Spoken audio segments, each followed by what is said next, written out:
العالمين والصلاة والسلام على أشرف الأنبياء والمرسلين وعلى آله وصحبه أجمعين. رب اشرح لي صدري ويسر لي أمري واحلل عقدة من لساني يفقهوا قولي. اللهم افتح علينا فتوح العارفين وارزقنا فهم النبيين واجعلنا من عبادك الصالحين والمتقين. اللهم انفعنا بما علمتنا وعلمنا بما ينفعنا. ربنا زدنا علما. ربنا آتنا في الدنيا حسنة وفي الآخرة حسنة وقنا عذاب النار. اللهم انصر الإسلام والمسلمين والمجاهدين خصوصا في الغزة وفي فلسطين وفي مصر وفي سوريا وفي اليمن وفي رحية وفي بلادنا ماليزيا خاصة وفي كل مكان وفي كل زمان. ربي يسر ولا تعسر. ربي تمم بالخير ولا حول ولا قوة إلا بالله العلي العظيم. أما بعد. Muslimin muslimat, mudah-mudahan dirahmati oleh Allah Subhanahu wa taala. Berusaha tuan pengurusi majlis yang dihormati, tuan imam, pengurusi, pegawai serta jawatan kuasa Masjid Timah. Ingatkan nama orang, tapi nama orang Timah bukan. Seterusnya yang dikasihi tuan-tuan muslimin muslimat sekalian, alhamdulillah sama-sama kita panjatkan kesyukuran kita kepada Allah kerana dengan limpah kurnia dan keizinan daripada Allah kita dapat berkumpul pada malam ini. Mudah-mudahan tuan-tuan muslimin muslimat, masa yang kita gunakan untuk duduk seketika pada malam ini dalam masjid yang begitu indah ini, Allah Subhanahu wa taala hitung dan catat sebagai satu amalan soleh yang dapat kita jadikan bekalan untuk kita bawa pulang bertemu dengan Allah Subhanahu wa taala kelak di hari akhirat. Hari yang mana Allah Taala sebut yauma la yanfa'u malun wala banun. Tidak ada guna harta benda kamu yang banyak, anak pinak kamu yang ramai, jika sekiranya harta benda tersebut tidak diinfak ke jalan Allah. Jika sekiranya anak pinak kamu itu tidak saleh dan salihah, lupa nak doa dekat mak ayah. Mudah-mudahan juga masa yang kita gunakan untuk duduk seketika pada malam ini, kita luangkan masa dalam keadaan kita ni sibuk dengan berbagai-bagai urusan. Hak laki-laki sibuk dengan cara hak laki-laki, hak perempuan sibuk dengan cara hak perempuan. Ni tambah pula malam ni anugerah juara lagu. Boleh duk korban mai dengar kuliah di masjid ni, kira orang masjid Timah. Ada orang yang sekarang ni duk telentang depan televisyen, tentang duk tunggu artis kesukaan nak masuk menyanyi pula. Tuan-tuan muslimin muslimat, mudah-mudahan dalam keadaan sibuk memanjang-manjang kita dengan perkara dunia kita, kita sempat luangkan masa, kita spend time kita untuk akhirat sama. Mengaji, menuntut ilmu, duduk dalam berjemaah, semayang dan sebagainya. Mudah-mudahan kita tergolong dalam golongan yang Nabi sebut dalam sebuah hadis pendek. Kata Nabi, al-ibadatu fil harji kahijratin ilayya. Beribadah di saat dunia kamu huru-hara, kata Nabi. Beribadah di saat dunia kamu penuh dengan kacau bilau, penuh dengan kesibukan yang melampau-lampau. Maka siapa yang boleh beribadah di saat dunia dia sibuk sangat-sangat, maka ganjaran pahalanya umpama berhijrah kepada aku, kata Nabi SAW. Hadis ni hadis sahih. Maka tuan-tuan, kita nak patah balik 1400 tahun dulu, nak naik unta, nak naik kuda, nak berhijrah daripada Mekah pergi ke Madinah berhari-hari berpanas terik tengah padang pasir, mustahil pada akal, mustahil pada adat, melainkan dengan keizinan Allah. Maka Nabi bagi berita gembira pada umat akhir zaman. Kita tak mampu dah nak patah balik pergi zaman Nabi, maka kita nak pahala. Lagu mana pahala orang-orang muhajirin tinggal habis harta benda anak pinak di Mekah, pergi ke Madinah sehelai sepinggang, besar ganjaran mereka ni. Maka umat akhir zaman kalau nak ganjaran pahala lagu tu, dalam keadaan sibuk dengan berbagai-bagai urusan dunia, dia kena spend masa dia untuk akhirat sama, buat ibadah secara istiqamah. Mudah-mudahan Allah Ta'ala bagi ganjaran pahala tersebut kepada dia. Dan tuan-tuan muslimin muslimat, mudah-mudahan masa yang kita gunakan untuk duduk seketika pada malam ini sedikit sebanyak menjadi asbab untuk mengukuhkan iman dan takwa yang duduk dalam diri kita. Setiap daripada orang Islam yang mengucap kalimah la ilaha illallah ada iman dalam dada dia. Cuma sifat iman yang duduk dalam dada kita ni berbeza-beza. Sifat asal iman itu yazid wa yanqus.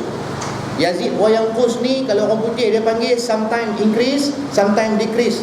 Sat naik, sat turun, up and down. Iman kita ni dia berubah-ubah. Maka sama-sama kita jaga iman kita, kita peda iman kita dengan menghadiri majlis-majlis ilmu, dengan duduk dalam jemaah, sembahyang dan sebagainya, dengan banyakkan membaca Al-Quran. Mudah-mudahan perkara-perkara tersebut mengukuhkan iman kita yang kita dola ni duduk di dunia akhir zaman yang penuh dengan fitnah yang berbagai-bagai. Iman kita tuan-tuan sat kemai, sat cerai, cahaya. Iman kita bukti kata iman kita ni sat naik sat turun tuan-tuan. Satu hari boleh nampak dah. Kita sendiri sedar tuan-tuan, iman kita ni sat duduk elok, sat duduk tak elok. Contoh nak bagi, waktu iman kita tengah duduk elok, tengah duduk menaik, kita rajin nak buat ibadah tuan-tuan. Kita rajin sungguh. Biasa tak tuan-tuan, sebelum kita nak tidur, kita pasang niat, aku sekejap lagi pukul 3 pagi aku nak bangun sembahyang tahajud. Biasa dalam seumur hidup kita lah. Amboi orang Masjid Timur senyap dah kau ni, warak apa? Dah tanya ni, dalam seumur hidup kita biasa tak sekali sebelum kita nak tidur, kita pasang niat, aku kok mana pun sekejap lagi aku nak bangun pukul 3 pagi, aku nak buat tahajud 2 rakaat. Bukan dekat kunci jam, pesan kat bini ni, mak hai ni jangan lupa tu sekejap lagi tu pukul 3 gerak, tak gerak pukul hajang tu kata tu dia. Besok tak tuan-tuan, kita pasang niat nak buat ibadah qiyamul lail di tengah malam. Maka waktu kita pasang niat nak bangun di tengah malam, nak buat ibadah yang satu benda ibadah yang sangat susah orang lain nak buat. Bangun di tengah malam tuan-tuan, mata tak ada mata yang memandang, hanya kita dengan Allah, qiyamul lail kita. Tak ada macam ramai-ramai di masjid ni. Kalau main ramai-ramai di masjid boleh jadi pasal orang tengok dia pun sembahyang lambat sikit. orang Islam ni tak, syaitan ni dia cerdik. Masuk masjid tengok orang main sembahyang lagi lama ni. Baru orang kata hang warak, baru kenal hang pakai jubah serban janggut main pusat apa semua ni. Sembahyang rokok mak lama ni. Maka dia boleh pasang niat nak bangun sembahyang di tengah malam pukul 3 pagi. Maka waktu tu tuan-tuan, dia berniat untuk melakukan satu perkara yang sangat-sangat susah dilakukan oleh orang lain. Tak ada siapa tengok, hanya dia dengan Allah. Tambah pula lah ni musim-musim hujan ni tuan-tuan ni. Musim hujan, bilik pula ada aircon.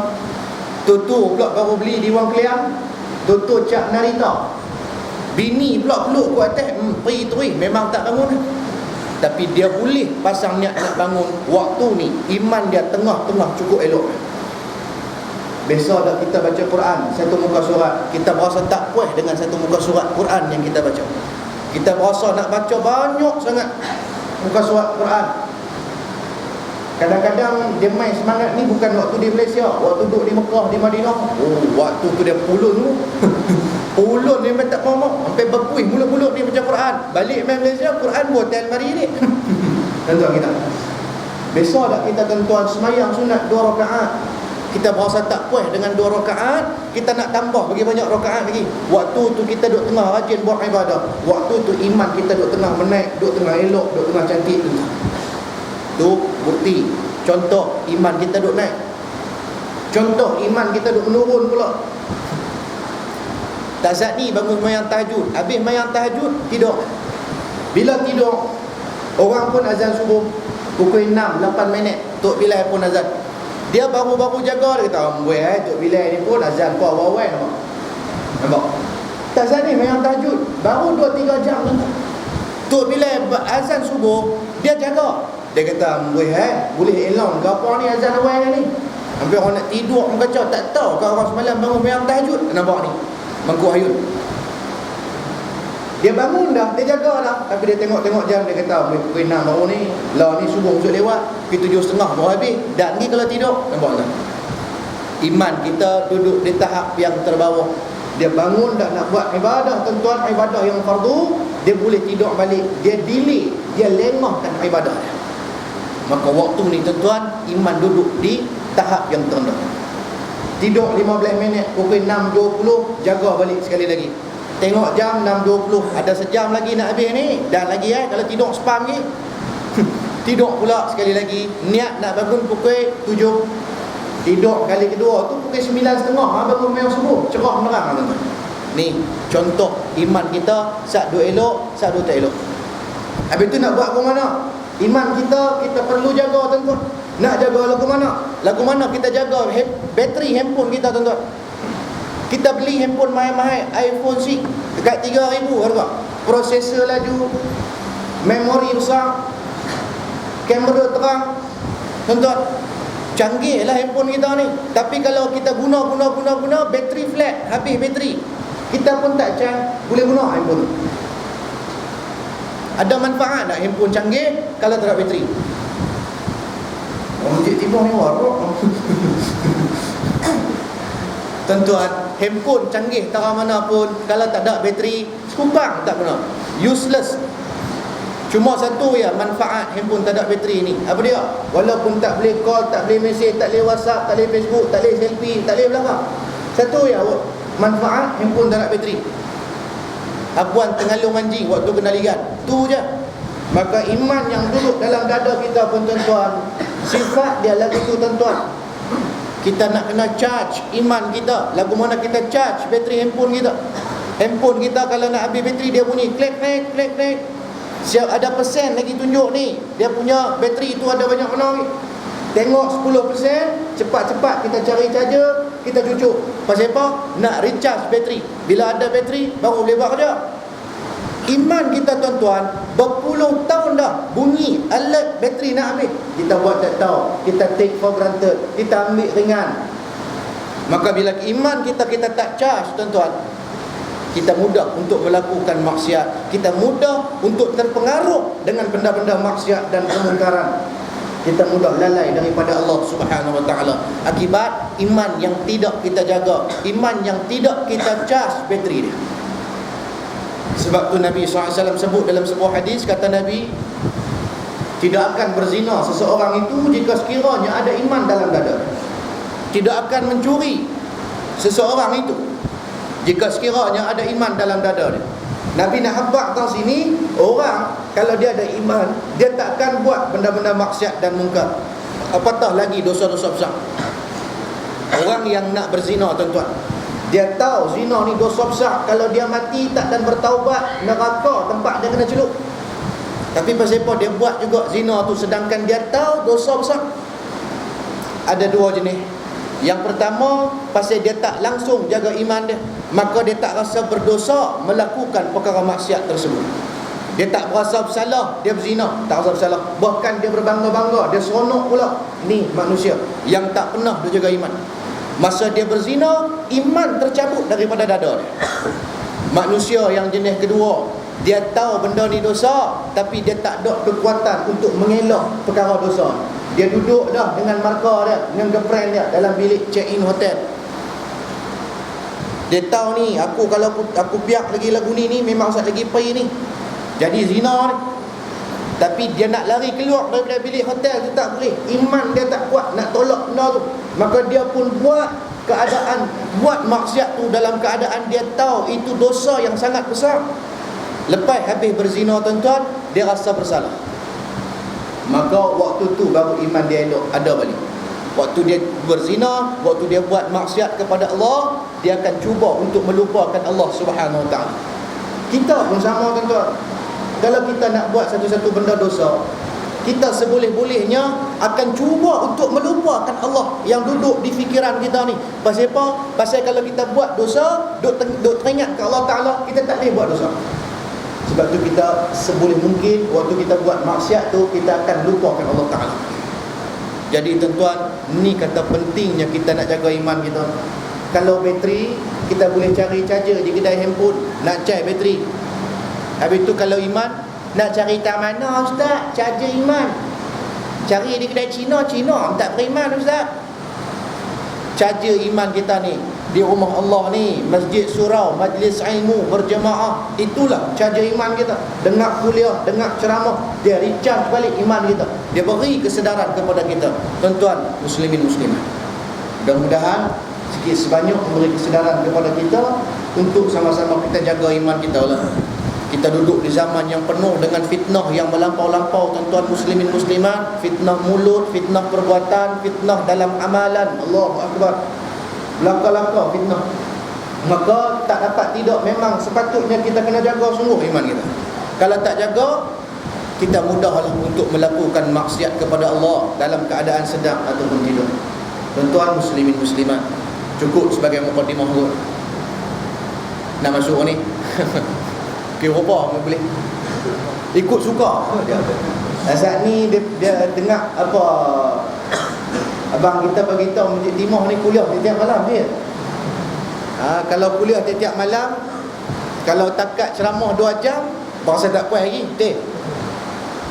Dia kena bagi sama dengan Hindustan 3 jam, boleh? Hindustan kita tengok berbenerak pada TV. Daripada duduk atas sofa, cemui duduk atas sofa sejam pertama, turun duduk sila atas tikar sampai kebas kaki-kaki. Sejam yang kedua habis dah. Hero kena tinggal kereta api. Mayang teruk pun tak. Dia punya nak tengok kereta Hindustan tu, kebas dah kaki abang, oi. Tak tahu nak duduk ke mana. Menerak tu depan TV tengok kereta Hindustan. Tutup habis pukul 5 dah. Lah habis dah, tak puas lah tengok. Kau nampak pun dah kan. Duduk dalam kuliah sejam, tuan-tuan ni suruh amboi ai lama, asal dia tak reti lapak apa ni. Dia tak tahu ke apa ni, kita duduk kebas kaki apa ni sejuk.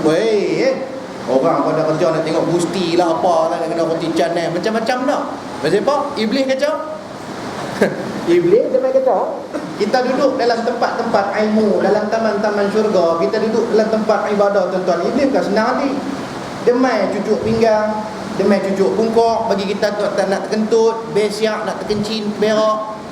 Jadi bila kita duduk dengar iblis ni nak main jolok, kita tak senang duduk. Raja duduk bangun turun, pergi belayak. Orang panggil besiak. Ada jenis iblis main calik di mata, calik celak. Celak weh, iblis ikut sunnah Nabi kat tu. Iblis calik celak di mata kita bersebab nak bagi kita tidur dalam kuliah. Tu yang sat lagi dengar tunduk rapat elok. Lagi dia buat main lagi satu, tuan-tuan. Dia buat main lipstick. Buat main gencu. Telajak laris punya gencu. Maybelline pun ada.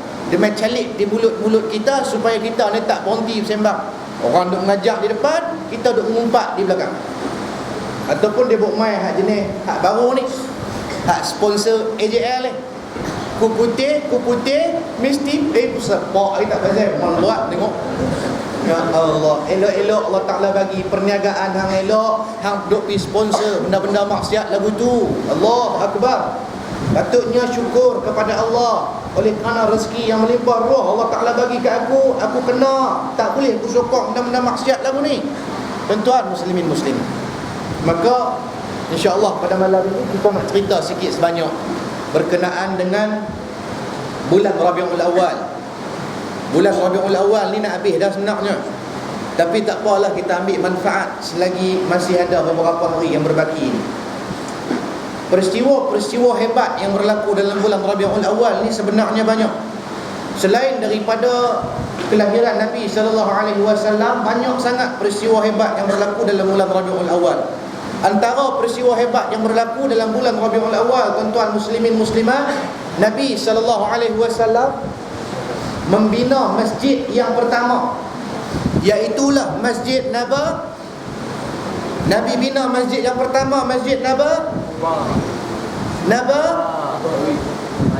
Dengar wi dah banyak pada Quba ni. Saya pergi satu masjid. Saya tanya ni, Nabi bina masjid yang pertama, Masjid Nabawi. Ramai-ramai wi, kita banyak jadi muka wi. Masjid Quba Nabi bina yang pertama sekali. Waktu Nabi berhijrah daripada Mekah nak pergi ke Madinah, Nabi transit sat dekat satu tempat nama dia Quba. Nabi bina masjid di situ. Masjid yang pertama Nabi bina.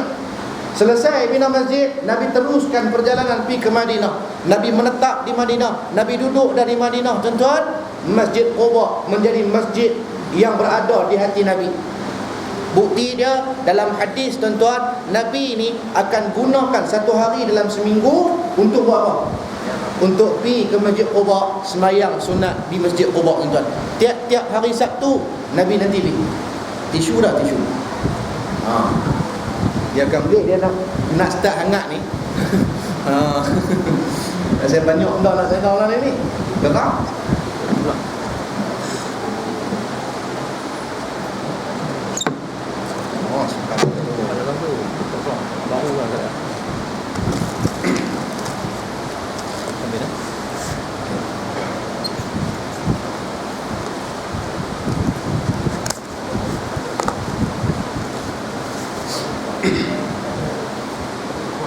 Maka tuan-tuan muslimin muslimat, masjid yang pertama dibina oleh Nabi ialah Masjid Quba. Masjid yang penuh dengan nilai sentimental kepada Nabi sallallahu alaihi wasallam. Masjid yang kedua, Masjid Nabawi. Tu ingat bagi elok. Takut anak-anak kita yang masuk pasti dia mengaji dan dipasti ustazah ajak balik-balik main tanya kita, abah tadi kan ustazah ajak masjid yang pertama Nabi bina masjid apa? Abah tegak, hang mampu kita nak jawab apa? Allah, abah mengaji lama dah Masjid Nabawi ya. Anak kita gelak tak mau kita. Apa abah ni tengok janggut panjang masjid yang pertama bina tak tahu. Masjid Quba lah abah. Pai nak tak muka tahu tak. Masjid yang pertama Masjid Quba, tuan-tuan muslimat. Maka sebab tu tuan-tuan, bila Nabi ni dia guna tiap-tiap hari Sabtu dalam seminggu dia pergi ke Masjid Quba. Nabi ziarah Masjid Quba, had sentimental value tuan-tuan. Kita yang duduk di Masjid Timur ni, kalau ada peluang pergi buat umrah, pergi buat haji, jangan penyegan balok liat nak pergi ziarah Masjid Quba. Kalau kita pergi kali pertama, kita semangat nak pergi ziarah. Kalau pergi banyak kali, bila kita pergi banyak kali, kita cemui lah. Orang ajak ni, mereka ajak pergi ziarah Masjid Quba tu, jom sekali Ustaz. Tak mau, aku cemui tengok Masjid Quba tu, tiang duduk lagu tu. Nampak pergi? Tak berubah apa pergi. Aku tak larat nak pergi, berpuluh kali pergi. Ni jawapan orang ajak. Kalau Nabi pun pergi tiap-tiap minggu, kita hajat ayam ni tuan-tuan, duduk jauh daripada Mekah, daripada Madinah ni, ada peluang pergi, kita pergi ambil sunnah Nabi SAW.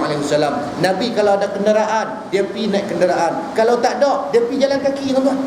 Ni Nabi SAW ni jalan kaki pergi Masjid Quba, bukan dekat.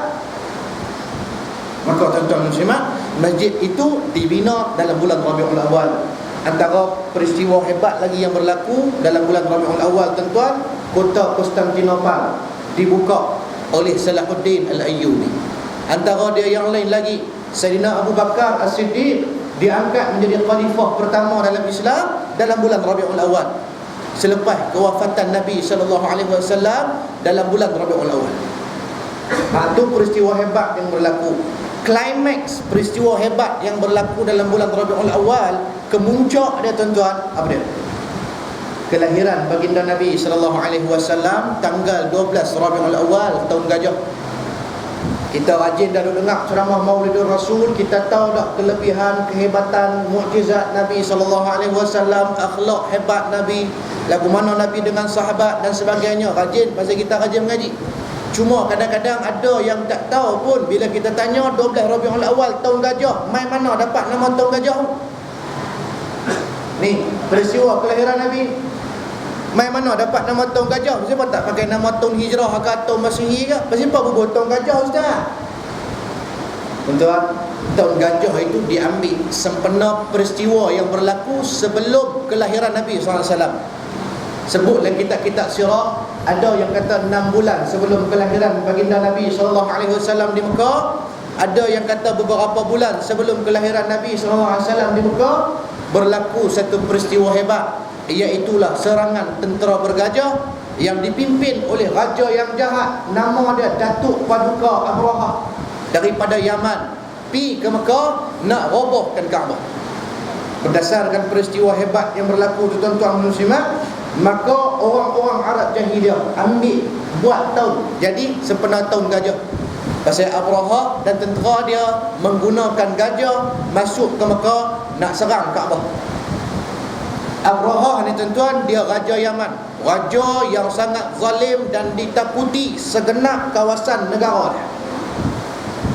Dia buat satu berhala besar, kita ringkas sikitlah cerita.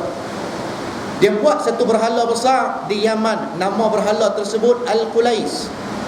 Buat satu berhala besar, tuan-tuan muslimin muslimat, cantik dan sebagainya. Tujuan untuk tarik orang ramai mai melawat negara dia, mai sembah berhala tersebut. Maka bila dia buat berhala begitu besar, habis modal dah ni, berjuta-juta dah habis. Tiba-tiba tengok-tengok tak dapat sambutan.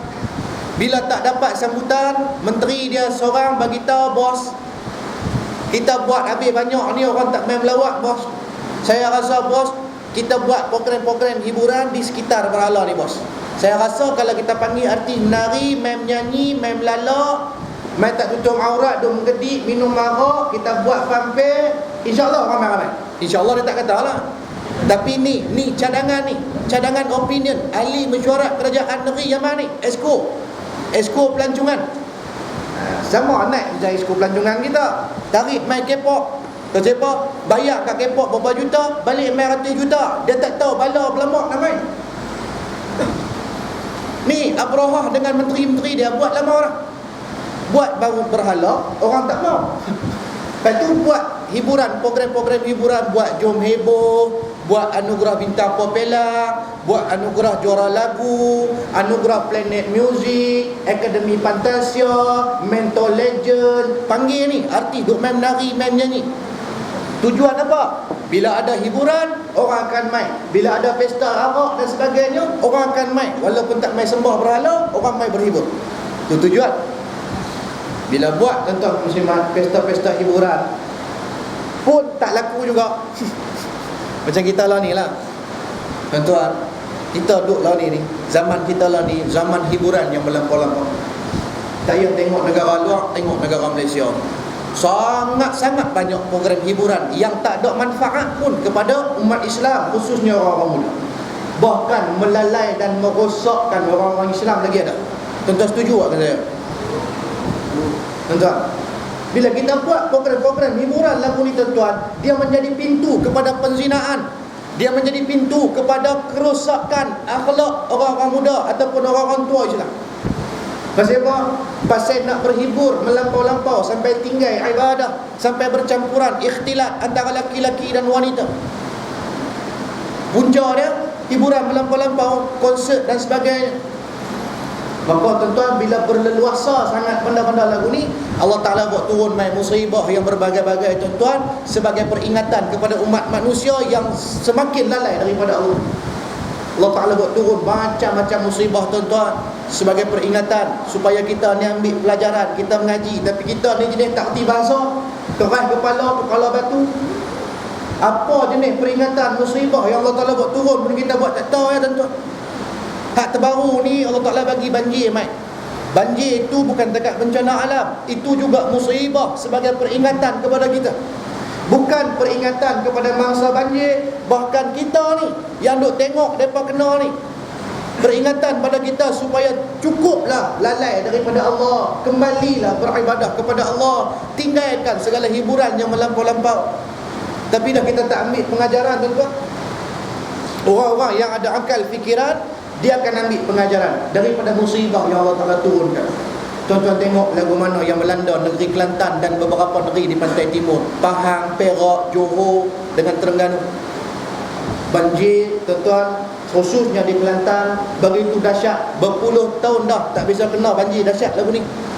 Lah kena tahun 1926. Kalau orang Kelantan, Terengganu, orang kampung saya, dia panggil buah merah. Buah merah tu banjir yang macam lebih kurang ni, tinggi nak mampu air. Bukan air hujan turun, air hujan tak cukup, takkan naik tinggi tu. Air daripada bumi tu Allah Ta'ala suruh temuk naik buang. Maka sekolah hak 4 tingkat nampak 1 tingkat. Dahsyat banjir kali ni tuan-tuan muslimin muslimat. Musibah yang Allah Ta'ala buat turun supaya kita ni ambil pengajaran. Cukuplah buat kemaksiatan, kemungkaran kepada Allah. Patah baliklah, banyak sangat dah melampau-lampau. Ambil peringatan tuan-tuan, tapi nampak gaya je. Ambil peringatan tapi tak lama. Hikmah banjir yang berlaku baru-baru ni tuan-tuan, antara hikmah dia ialah banyak program-program maksiat dibatalkan. Banyak program-program maksiat dibatalkan. Antara program maksiat yang dibatalkan ialah sambutan ambang tahun baru 2015 di Kuala Lumpur. Batal tak? Batal. Pasal apa? Menghormati mangsa-mangsa banjir. Satu program yang penuh dengan hiruk pikuk, satu program yang penuh dengan orang yang tidak menutup aurat, percampuran antara lelaki dan wanita. Cukup je buat pula satu benda yang membazir, tembakkan bunga api yang ratus ribu.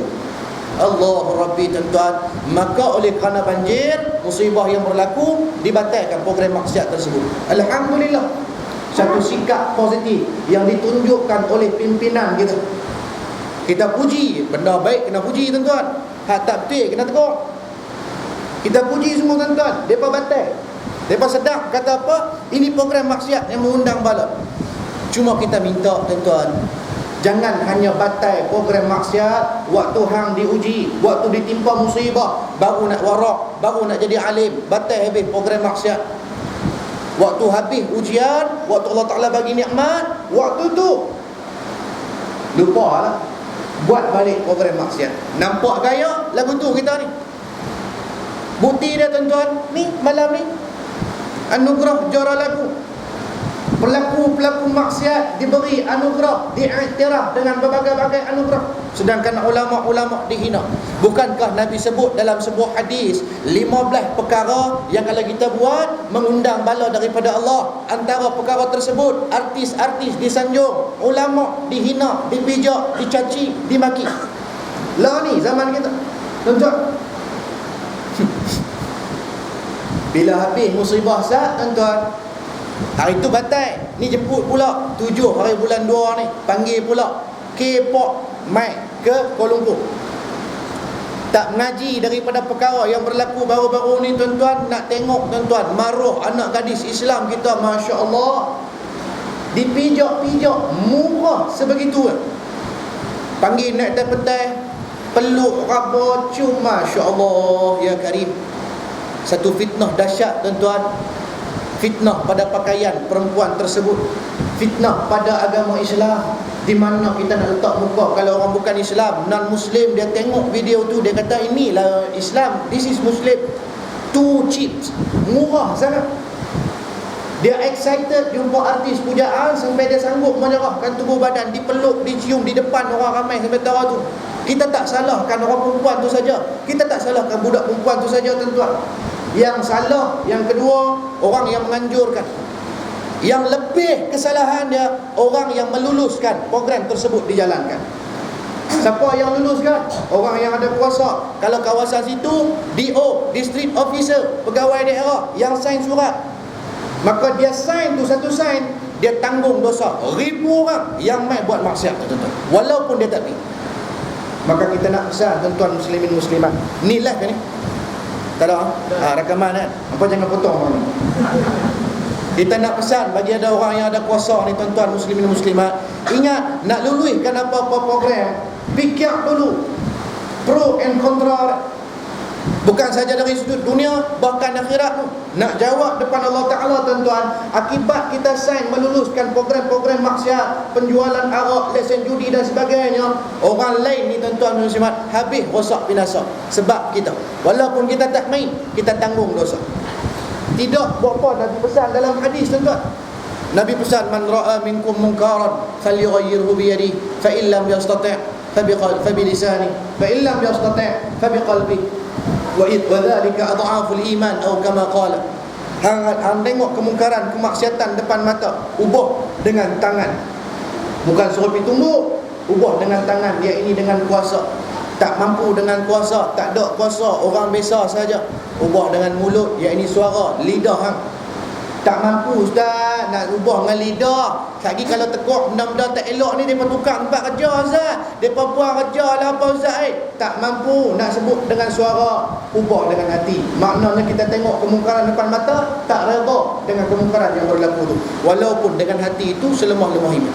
Paling-paling tidak dengan hati kita, tuan-tuan muslimin muslimat. Maka jangan sesekali redha dengan maksiat yang berlaku atas muka bumi Allah Subhanahu Wa Taala, khususnya di Malaysia kita ni.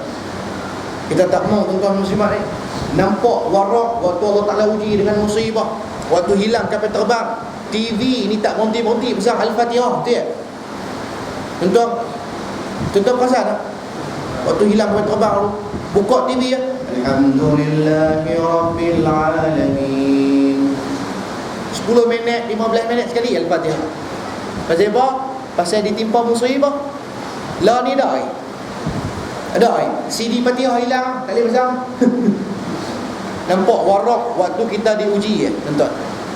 Habis ujian, kita buat balik maksiat, undang balik murka, bala daripada Allah Subhanahu Wa Taala. Kita minta tuan-tuan, jangan hanya batalkan program-program maksiat yang mengundang bala daripada Allah waktu kamu diuji. Jangan warak ikut dan. Tapi haramkan terus program-program maksiat. Dalam TV baik, luar TV pun baik. Tuan-tuan setuju tak? Ambil pelan nampak. Surau kalau hijau elok dah.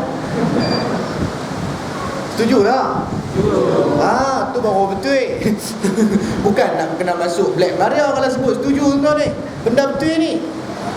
Maka tuan-tuan muslimin muslimat, oleh kerana hiburan lagu ni tuan-tuan, hampir rosak masyarakat Islam kita. Ni antara jarum Yahudi Nasara buat masuk mai dalam negara Islam untuk merosakkan umat Islam daripada dalam. Tang hiburan ni saja, bukan takat budak-budak muda, orang tua-tua pun suka kan. Orang tua-tua pun suka. Tok wan pun suka tengok kan. Jangan dia buat main. Tok ni tuan-tuan dan simak ni, umur kat 80 lah. Kulit ni redot, setrika tak elok. Tapi main dengan anugerah juara lagu ni tuan-tuan, dia tengah tidur, dia pesan kat cucu dia suruh gerak. Dia mayar isyak apa semua, anugerah juara lagu start pukul 9.30. Dia pun pesan sebelum nak tidur tu, ni Kak Long jangan lupa gerak mak tok nak. Mak tok nak bangun pukul berapa? Mak tok nak bangun pukul 9.30. Oh 9.30. Mak tok nak buat apa? Allah Akbar. Mak tok nak tengok TV, anugerah juara lagu. Mak tok pun tak sedap ke diri. Mak tok duduk atas kursi roda dah. Dah jalan pun tak larat dah. Mak tok tidur lah. Hang tak sudah kata kat aku hidup lama pada hang ni. Hang gerak sudah lah. Marah. Mak tok nak tengok siapa ni Mak tok? Mak tok nak tengok tu Anwar Zain. Ya Allah. Nak tengok Anwar Zain ni. Nak tengok Anwar Zain tak kena tengok TV lah. Mai dengar kuliah pun boleh kan. Ku percaya jua sesucinya cintamu. Sekupang tak kena. Payah apa? Ingat petang hati. Allah Akbar tuan-tuan. Semua lapis kena tengok. Daripada muda sampai kepada orang tua-tua. Dengan hiburan ni tak senang duduk belakang. Dengan dramanya. Ketujuh tuan-tuan, istiqarah cinta. Berapa ramai orang yang semayang maghrib pukul 8-10 minit. Pasal apa? Pasal nak tengok istiqarah cinta. Telentang depan TV tuan-tuan ni. Telentang depan TV. Kebanyakannya orang perempuan lah. Tapi bukan masjid timur ni. Ni hak masjid Medah. Tuan-tuan, berapa ramai tuan-tuan buat program seronok lagu tu pukul 7. Waktu sempit nak semayang maghrib pun. Maghrib ni waktu paling singkat. Bila buat lagu tu hak jenis kaki drama, semayang maghrib kira apa? Nak semayang tengah-tengah tengok drama, tobat dah kan. Dia gaya bangun nak semayangnya, jang-jang start balik dah. Patah balik pergi tengok. Nak ambil semayang bila? Waktu iklan lah. Iklan baru lari pergi bilik ya. Nampak sedadah ni gaya nak Allah, jang-jang start. Aduh tak ada pula. Kita tengok balik. Patut kita suami tuan-tuan, patut kita ni ayah, orang lelaki-lelaki mau duk tegur benda ni. Tengok isteri kita balik duk tengok drama sampai tak sembahyang lagi, mau duk tanya, "Mau amayang ni?" Abang, salah ni episod live ni. Nak tengok ni jadi kahwin ke tak jadi kahwin Zul Arifin ni. Kahwin tak kahwin habis sembahyang tu. Mau duk cakap begitu sikit. Saklah kacau orang nak tengok TV tak senang. Hang cakap banyak kau ambil TV kau ambuk daripada hang orang tak.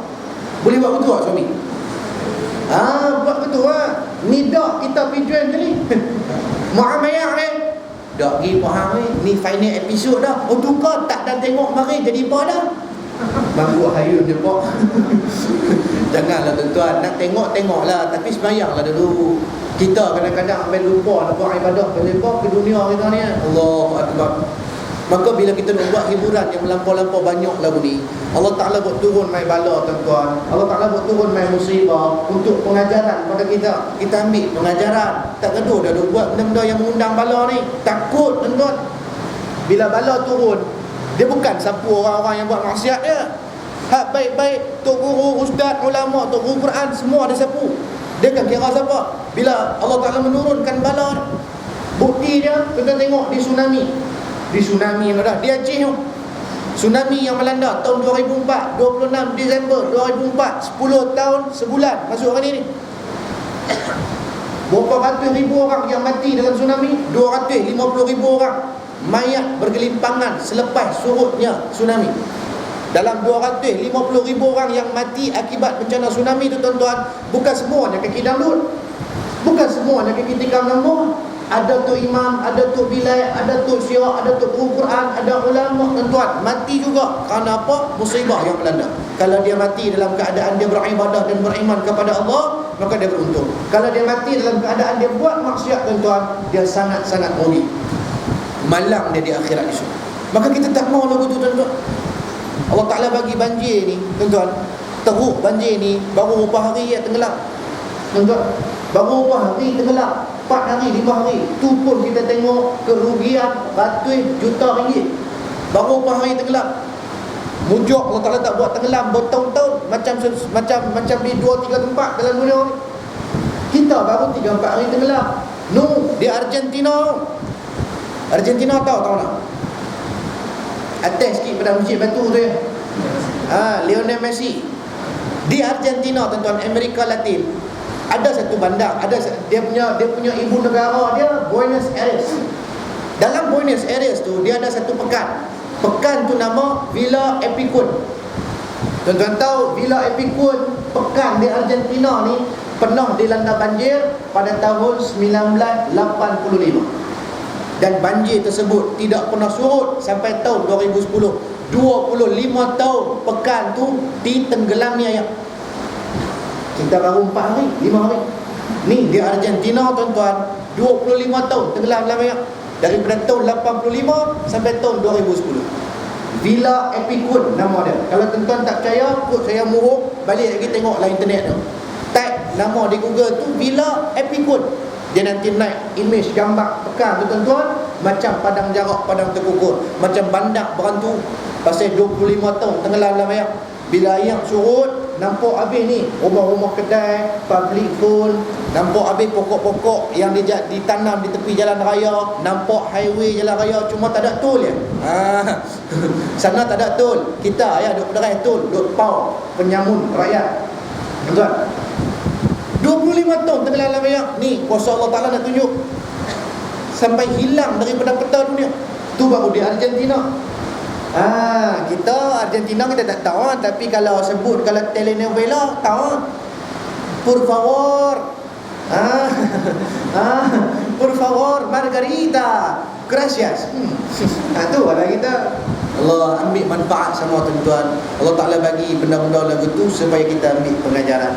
Di China tuan-tuan, 6 tahun satu bandar ditenggelami air banjir, tak pernah surut. Air main naik, tak ada tempat nak surut, tak ada tempat air tu nak pergi. Tenggelam sampai 6 tahun bandar. Habis nampak ni kereta berkarat apa semua ni, belum habis bandar bila air surut. Di Indonesia ada, Allah Akbar. Tu pasal apa? Pasal air ni banjir Allah Ta'ala buat turun.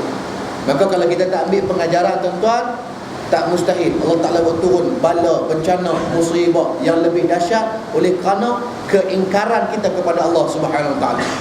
Macam mana Allah Ta'ala buat turun musibah kepada umat Nabi Nuh alaihi salam. Bukan kita tak mengaji sirah Nabi Nuh. Nabi Nuh alaihi salam ni Nabi yang diutuskan oleh Allah. Hidup Nabi Nuh ni sebut dalam Quran, Allah Ta'ala sebut Nabi Nuh ni umur dia 1000 tahun tolak 50. Maknanya 950 tahun umat Nabi Nuh alaihi salam beratus tahun tuan-tuan berdakwah kepada kaum dia, tetapi ditolak mentah-mentah. Kaum dia tolak, hina, caci, maki, pulau, isolate Nabi Nuh ni. Nabi Nuh kata, marilah bersama dengan aku menyembah Tuhan yang Esa, mentauhidkan Allah. Marilah bersama aku wahai kaumku. Apa jawab kaum Nabi Nuh? Dia kata, wahai Nuh, hang ni orang gila, hang ni orang tak betul. Adakah kamu hang ajak kami sembah Tuhan hang? Kami dah ada Tuhan nenek moyang kami. Hang pi duk jauh-jauh, hang pi belah. Kami tak mau kawan hang. Tuan-tuan, Nabi Nuh ditolak, dihina berkali-kali, beratus kali. Sampai satu ketika tuan-tuan, Nabi Nuh ajak mereka tak mau. Mereka kata, mereka pulau Nabi Nuh. Sampai mereka cabak Nabi Nuh. Ni Nuh, kalau betul Tuhan yang hebat, hang suruh dia buat turun azab dekat kami. Tuan-tuan, benda ni Allah Ta'ala cerita dalam Quran, surah Hud. Tuan-tuan balik sekali lagi ni homework ni, kerja sekolah. Bukan nak kita yang ada kerja sekolah, kita pun sama. Kalau tak suruh buat lagu ni, kadang-kadang kita tak baca Quran. Tuan-tuan tengok surah Hud ayat 40 sampai ayat 48. Allah Ta'ala cerita pasal Nabi Nuh alaihi salam. Bila kaum dia cabar, suruh Tuhan buat turun azab, akhirnya tuan-tuan, Nabi Nuh alaihi salam dia mengadu kepada Allah Subhanahu wa taala. Dia mengadu kepada Allah. Dia tak macam kita mengadu di Facebook. Kita ni apa-apa sikit di Facebook lapak nasi di Facebook punya makan. Dia lapak, dia tulis amboi lapak lah, ya Allah, tumbuk tak besar. Kalau lapak, hampilah makan. Itu orang cerdik. Dia bubuh di Facebook dia kenyang. Dah sekupang tak kenyang hak lagi teruk. Suami tak ada rumah, outstation di Johor. Dia tulis di status tu, alah, I rasa lonely lah. I rasa sunyi lah. Husband keluar pergi outstation sampai seminggu, I seorang-seorang kat rumah ni, tak ada siapa-siapa kena teman. Dah lah tulis lagu tu, tag pula alamat rumah, punya Mangkuk Ayun. Bila dia buat lagu tu, seolah-olah dia nak panggil penyamun, perompak, pencuri, mainlah rumah saya, ni alamat dia, saya duduk seorang-seorang. Betul ke? Tak sah lah. Ada benda-benda yang kita boleh bubuh, ada benda-benda yang kita kena simpan, tuan-tuan. Nabi Nuh akhirnya mengadu kepada Allah. Bila Nabi Nuh minta pada Allah, ya Allah, ya Tuhanku, kaumku mendustakan aku, maka berilah satu keputusan di antara aku dan kaumku, ya Allah. Selamatkanlah aku dan orang-orang yang mengikutku. Tuan-tuan, bila Nabi Nuh mengadu kepada Allah lagu tu, Allah Ta'ala buat turun perintah, wahai Nuh, jauhkan diri kamu daripada kaum-kaummu, aku nak tenggelamkan mereka. Allah Ta'ala sebut, aku nak turunkan musibah banjir untuk tenggelamkan puak-puak ni. Akhirnya Nabi Nuh alaihi salam duduk jauh daripada kaum dia. Nabi Nuh pergi duduk jauh, tuan-tuan. Di samping Nabi Nuh alaihi salam buat apa yang diperintahkan oleh Allah, iaitulah bahtera, kapal yang besar. Duduk jauh daripada kaum dia, Nabi Nuh bina bahtera. Sebelum buat kapal, Nabi Nuh diarahkan untuk tanam sebatang pokok, tunggu sehingga 100 tahun. Hang tanam pokok ni Nuh, tunggu 100 tahun, ambil batang-batang pokok ni, pergi buat bahtera besar. Nabi Nuh buat, tuan-tuan, tunggu 100 tahun. 100 tahun zaman Nabi Nuh relax pasal Nabi Nuh pun umur 950 tahun. Kita kalau kena tunggu 100 tahun tu syok. Memang duduk dalam kubur lah kita, tuan-tuan. Pasal umur Nabi, umur umat Nabi ni 60 ke 70. Kalau lebih tu kira subsidi Kira lebih itu Allah Ta'ala nak bagi umur panjang, pasal dia nak suruh kita ingat banyaknya dosa kita sepanjang kehidupan kita ni. Kita orang Melayu, bila umur panjang kita bangga. Ni 97 tahun, satu penyakit pun tak ada. Hampa tengok budak-budak muda lah ni makan, oh dia bangga. Jaga baik-baik, jangan duk bangga dengan umur panjang. Allah Ta'ala panjangkan umur supaya nak bagi kita sedar dosa kita banyak, bertaubat kepada Allah, masa untuk minta ampun pada Allah. Lah ni memang kita bagus, alim, warak, main mengaji, main berjemaah. 2-30 tahun dulu kita tak ingat kita lagu mana. Zaman Hil Amir 70-an, zaman naik dalam kereta, tak ingat. Bawa markah, pakai baju bunga-bunga ketat, pakai pula kuku rimau apa ni rantai, seluar bokat ni. Jangan main seluar kaki besar. Berlari berkejaran seindah bunga di taman. Tak ingat? Kita panggil Dinda, dia sebut Kanda, burung pun turut menyanyi. Zaman dosa, tuan-tuan. Banyaknya maksiat kita buat, kita tak ada kesedaran lagi waktu tu, tuan-tuan. Maka bila kita tak ada kesedaran, kita nak buat dosa, kita tak sedar. Itu hak lelaki-lelaki. Hak perempuan pun sama apa. Lah memang pakai kain telekung, mengaji dan sebagainya. 2-30 tahun dulu lagu mana, tuan-tuan. Kadang-kadang ni tudung tak pakai, Allah Akbar. Pakai pula baju kebaya. Daripada atas ni 36 bi, metang pinggang 27, metang pungkok tu 80 tu. Pakai baju mengikut bentuk tubuh, mendedahkan aurat, itu juga satu dosa. Jadi bila kita menyesal dengan dosa yang kita buat dulu-dulu ni, Allah Ta'ala lorongkan jalan kebaikan kepada kita sampailah pada kita hari ini, tuan-tuan. Maka bila kita bertaubat kepada Allah, Allah Ta'ala ampunkan dosa kita. Tuan-tuan, bila Nabi Nuh alaihi salam, tuan-tuan muslimin muslimat, bina bahtera yang besar. Akhirnya setelah hampir nak siap, kaum Nabi Nuh ni jumpa Nabi Nuh. Mereka jalan-jalan, mereka jumpa, oh tang sini rupanya Nuh duduk. Mereka kata lagi kat Nabi Nuh, Dia kata hang ni memang betul-betul gila. Hang duk pi buat kapal atas darat, mana ada orang buat kapal atas darat, hang ni memang betul-betul gila. Nabi Nuh senyap tak kata apa. Sampailah Allah Taala perintahkan, wahai Nuh, duduk kamu di atas bahtera bersama dengan pengikut-pengikut. Nabi Nuh naik atas bahtera, duduk atas kapal. Pasal Allah Taala nak buat turun hujan, musibah yang dahsyat, bersama dengan binatang-binatang yang berpasang-pasangan. Yang ikut Nabi Nuh ni berapa orang ni? Selama beratus tahun Nabi Nuh berdakwah, tuan-tuan, berapa orang sahaja yang mengikut Nabi Nuh? Hak lain, the rest, semua tolak Nabi Nuh. Allah Ta'ala perintahkan langit turunkan hujan, bumi muntahkan air daripada perut. Berlaku satu banjir yang begitu dahsyat pada zaman Nabi Nuh alaihi salam, menenggelamkan kesemua jenis binaan yang dibina oleh kaum Nabi Nuh yang hebat, beserta dengan kaum dia sekali lemah dalam banjir tersebut.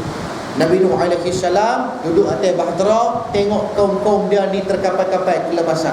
Dalam ramai-ramai kaum dia yang lemah, Nabi Nuh tengok seorang anak laki-laki dia sendiri duduk lemah juga. Nama anak laki-laki Nabi Nuh Ham. Nabi Nuh ni ada 4 orang anak laki-laki. 3 orang ikut dakwah Nabi Nuh, seorang ingkar, duduk bersama dengan puak-puak yang menolak Nabi Nuh alaihi salam. Akhirnya anak yang menolak ni lemah dalam banjir. Bila Nabi Nuh tengok tu anak dia, Nabi Nuh panggil, wahai anakku Ham, kemari kamu naik ke atas bahtera bapa, selamatkan diri kamu di sini. Tuan-tuan muslimin muslimat, bila Ham tu dengar Nabi Nuh ajak, dengan penuh sombong dan bongkok, kata dia kepada Nabi Nuh, wahai Nuh, aku tidak akan sesekali ikut kamu. Aku sendiri akan mencari perlindungan aku di sebuah puncak bukit, puncak gunung. Tuan-tuan, ni anak Nabi. Dan habaq hidayah itu hak Allah Subhanahu Wa Taala. Walaupun dia anak Nabi, tetapi iman tidak dapat diwarisi. Duduk dalam keadaan desperate dah tuan-tuan, tak ada pelampung, nak berenang tak reti, nak tenggelam dah. Bapa panggil ni nak selamatkan, mailah naik atas dasar seorang bapa sayang ke anak ni. Mailah Ham naik atas kapal duk dengan pak ni. Ham tak mau beriman pun tak apa, Ham mailah naik. Aku tak mau, minta maaf, punya sombong nampak. Kita lah ni lagu tu ulama. Sedap diri. Maka tuan-tuan, akhirnya tenggelam anak Nabi Nuh bersama dengan kaum-kaum Nabi Nuh. Habis tenggelam semua. Banjir yang berlarutan selama bertahun-tahun tuan-tuan. Nabi Nuh duduk di atas kapal. Sampailah satu ketika Allah Subhanahu Wa Taala memerintahkan makhluk dia, iaitulah langit dan bumi. Dalam surah Hud ayat 44, Allah Taala sebut, wahai bumi, telan kembali airmu. Wahai langit, tutup pintu-pintumu daripada menurunkan air. Urusan sudah pun selesai. Ayat semakin surut tuan-tuan, ayat banjir semakin surut. Dalam ayat 44 yang sama surah Hud, Allah Ta'ala perintahkan, wahai Nuh, pergi kamu labuhkan bahteramu di sebuah puncak gunung yang nama Gunung Jodi, Bukit Jodi. Ni perintah Allah ni, dalam Quran sebut ni Bukit Jodi.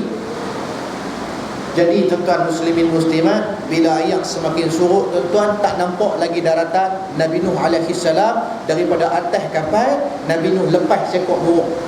Pasal dia tak nampak daratan, dia nak berenang tak larat, nak cari tang mana ada pulau darat, tang mana tak tahu. Maka dia lepas seekor burung, ronda daripada udara macam dengan helikopter, in bird view, tengok kok-kok tang mana ada daratan pulau, boleh kita berlabuh di situ.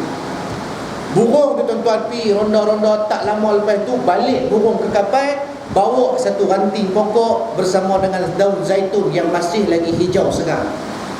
Burung tu bawa balik main daun kala hijau, mana ada daun kala biru. Ada daun kala biru, orang muntah jeluk tengok. Bila burung tu bawa balik main daun, bukti kata ada kawasan darat sekitar sini. Kalau tidak, mana mungkin boleh tumbuh pokok ni. Jadi Nabi Nuh alaihi salam melabuhkan bahtera di puncak Bukit Jodi. Bukit Jodi ini ulama berselisih pendapat, para pengkaji berselisih pendapat. Ada yang mengata Bukit Jodi ini terletak di Turki. Ada yang mengatakan Bukit Jodi ini di Armenia. Ada yang kata Bukit Jodi ini di Jordan ataupun Yaman. Wallahu a'lam di mana tempat yang sebenar, exact place, wallahu a'lam. Cuma yang mereka klaim kata di Turki, Yaman, Jordan, Armenia tu berdasarkan kajian masing-masing. Yang kaji ada tinggalan bekas kapal besar. Hak kaji ada jumpa kayu yang dipercayai inilah kayu yang dibuat bahtera Nabi Nuh dan sebagainya. Wallahu a'lam. Cuma dalam Quran Allah Taala sebut judi, bukit judi. Jadi bila berlabuh tuan-tuan muslimat, akhirnya berjalan seperti biasa kehidupan Nabi Nuh alaihi salam. Tuan-tuan, ni zaman Nabi Nuh ni, akibat kaum yang mengingkari dia, menolak dia, mencabar Allah Subhanahu wa taala, Allah Taala sapu bersih semua sekali. Kita tuan-tuan muslimat, satu manusia yang kerdil tiba-tiba nak mencabar Allah Subhanahu wa taala, sangat-sangat tak sedar diri lah kita ni. Maka kita sedar diri kita manusia yang sangat lemah. Allah Taala sebut wa khuliqal insanu dha'ifa, dijadikan manusia tu dalam keadaan lemah tuan-tuan. Bila lemah ni tuan-tuan, kita perlukan bantuan daripada orang lain, kita perlukan bantuan Allah.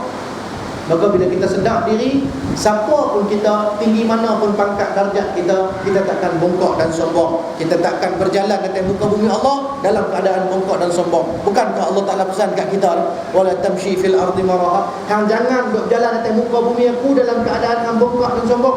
Hang nak bongkok, hang nak sombong, hang cari muka bumi lain, buat sendiri. Tuan-tuan, maka kita sedar diri kita. Tu akibat perbuatan kita dengan hiburan yang melampau-lampau, Allah Ta'ala buat turun macam-macam musibah untuk peringatan supaya kita mengaji tuan-tuan. Maka Abrahah pun lagu tu lah dia nak tarik orang buat hiburan macam-macam tu, tapi tak laku juga. Bila tak laku juga tuan-tuan, buat satu mesyuarat exco lagi. Tanya ni, pasal apa tak laku juga ni? Bangun seorang menteri dia bagi tahu, wahai bos, yang tak laku ni pasal bos, di Mekah tu ada satu bangunan lagi, nama bangunan tu Kaabah. Ni kita balik cerita pasal tentera bergajah kan. Ustaz ni tak mana, Ustaz ni Nabi Nuh ni bergajah pula dah. Dah dua dalam satu lah tuan-tuan. Mudah-mudahan bermanfaat. Saya nak cerita, saya tak pandai tuan-tuan. Tapi kalau nak marah jadi pasal umat Islam lah ni teruk sangat. Kalau duk sebut lembut-lembut, ingat ya tuan-tuan muslim-muslimat, jangan lupa, jangan tinggal semayang. Lepas semayang tu duduk zikir tau. Tara keras pun orang tak dengar lagi tuan-tuan. Ada orang duk komplain macam-macam. Ustaz pelan pun mereka komplain, ustaz deras pun mereka komplain. Elok kawan tu ambil metok di kursi ni, hang ceramah kau tak tengok, hang tak kerti aku sepak. Dia sudah komplain lah. Orang ada uslub masing-masing. Keras itu pasal apa? Pasal kita lah ni teruk sangat. Hati kita ni kritikal. Macam lembu kena langgak tengah jalan. Lembu kena langgak, tak mati lembu tu duduk ketak-ketak jatuh dalam parit. Habis tu kita tengok lembu tu kena langgak, takkan nak biar dia mati jadi bangkai. Kita pun pergi balik cari parang. Pasal apa? Nak sembelih, nak selamatkan nyawa lembu tu daripada mati sia-sia. Kita sembelih, boleh makan daging dia. Bila kita balik cari parang tuan-tuan, lembu duk terketak nak mampu dah. Kita cari Allah, parang tumpui pula dah. Mohang ada batu pengasah tak? Bini kita suruh batu pengasah. Kita pun ambil parang, pelan-pelan gitu, boleh tak?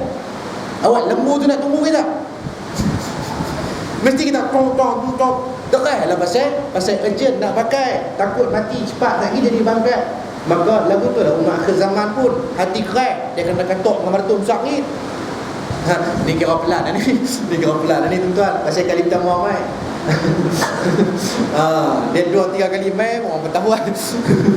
Tapi tempat-tempat yang banyak kuliah-kuliah pengajian ni kita tak keras. Kita tak keras tuan-tuan. Kita tahu, kita raih orang mengaji ni.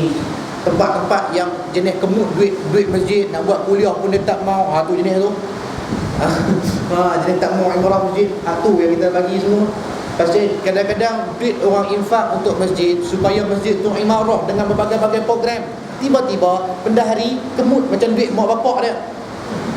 Oi, tak boleh bayar ustaz mahal-mahal, tak payah duk buat kuliah lah. Dia seronok tengok lah ekon ada ratus ribu.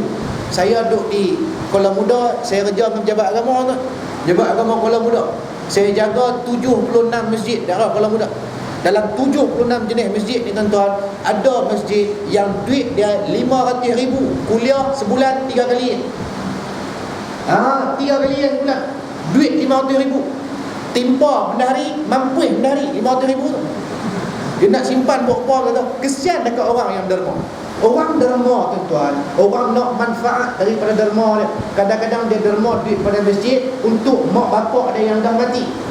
Bila dia derma dekat kita, kita jangan pedor simpan kat kita buat perkasam. Ambil duit tersebut, buat manfaat pada mak bapak dia, buat ceramah, buat program untuk imarah masjid ni. Maka duit tersebut tuan-tuan, dia berjalan saham. Kita jangan Masjid Timur ni dak kot tuan-tuan, no. Kuliah setiap malam, no. InsyaAllah, alhamdulillah. Tuan-tuan musliman. Jadi bila Abrahah tanya kat menteri dia bagi tahu, nu di Mekah nu ada satu bangunan nama dia Kaabah. Bangunan ni orang duk mai tiap-tiap tahun. Sebab tu orang tak mai kat kita, orang duk pergi tumpu bangunan ni. Maka tuan-tuan, Abrahah dengan penuh rasa rakus dan sombong bagi tahu dekat menteri dia, siapkan bala tentera kita. Kita pergi serang Kaabah, kita pergi ambil bangunan tu, cungkir, buat balik mai Yaman. Biar orang mai Yaman dulu. Nak pergi robohkan Kaabah, nak pergi ambil Kaabah tu, heret mai buat balik ke negara dia. Ni kata Abrahah ni, dia ingat apa Kaabah tu JKR jaga maut. Kaabah ni Baitullahil Haram, Allah Ta'ala pelihara tuan-tuan. Siap bala tentera apa semua ni, import pula gajah daripada Afrika. Gajah yang jadi binatang tunggang Abrahah ni, dia beli daripada negara lain. Pasal Yaman tak ada gajah.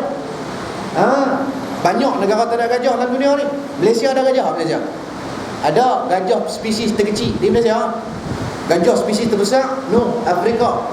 Maka Abrahah import gajah daripada Afrika, buat binatang tunggang untuk pi robohkan Kaabah. Gajah-gajah ni tuan-tuan, sebutlah kitab-kitab sirah, gadingnya saja panjang 8 kaki. Gading gajah yang jadi binatang tunggang Abrahah tu 8 kaki panjang. Tuan-tuan boleh bayang 8 kaki panjang sama? Panjang tak? Kalau gading saja 8 kaki, badan ni Allahu Akbar 10 tan, 12 tan. Sebab tu saya kata gajah Afrika ni gajah terbesar. Tengok National Geographic sama, tengok Animal Planet sama. Ni kerja duk tengok planet Bollywood je.